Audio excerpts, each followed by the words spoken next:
پاکستان کے ایک عالم مفتی ظفر ولی فرماتے ہیں کہ عشاء کی 15 رکعت ہے. 15 رکعت کیسے؟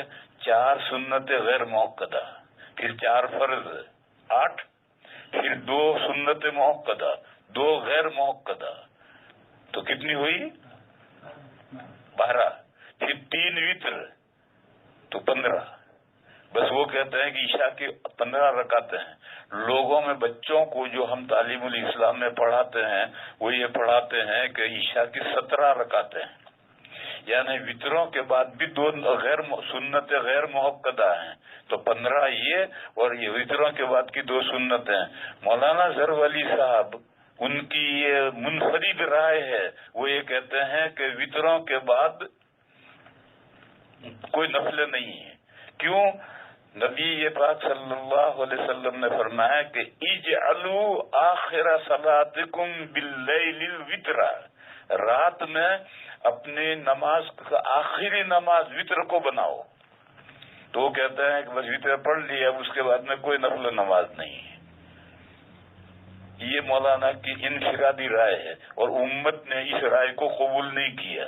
وہ شد و مد سے رائے بیان کرتے ہیں اور مجھے ایسا معلوم ہوا کہ انہوں نے کوئی رسالہ بھی اس میں لکھا ہے، میں نے دیکھا نہیں ہے، مگر یہ رائے امت نے قبول نہیں کی ہے. کیوں؟ یہ جو حدیث ہے اجعلوا، یہ امر ہے، اجعلوا یہ امر استحباب کے لیے ہے. اجعلوا آخر صلاتکم باللیل الوتر،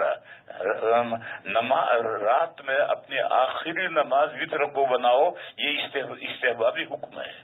چنانچہ حدیث میں ہے کہ صدیق اکبر رضی اللہ تعالی عنہ وتر عشاء کے بعد پڑھ لیتے تھے اور پھر تہجد بھی پڑھتے تھے. تو رات میں عشاء وتروں کے بعد تہجد پڑھا. اسی طرح سے حضرت ابو ہریرہ اور حضرت ابو ذر غفاری، ان 2 صحابہ کو حضور نے یہ وصیت 3 باتوں کی وصیت کی تھی. ایک وصیت یہ کی تھی کہ تم وتر پڑھ کے سوئی ہو، تو وہ وتر پڑھ کے سوتے تھے، پھر رات میں اٹھ کر کے تہجد بھی پڑھتے تھے. علاوہ ازیں نبی پاک صلی اللہ علیہ وسلم وتر نے کبھی کبھی وتروں کے بعد 2 نفلیں بیٹھ کر پڑھی ہیں. لہذا مفتی صاحب کا جو یہ نظریہ ہے یہ احادیث کی روشنی میں صحیح نہیں ہے اور اسی وجہ سے امت نے ان کی بات کو قبول نہیں کیا.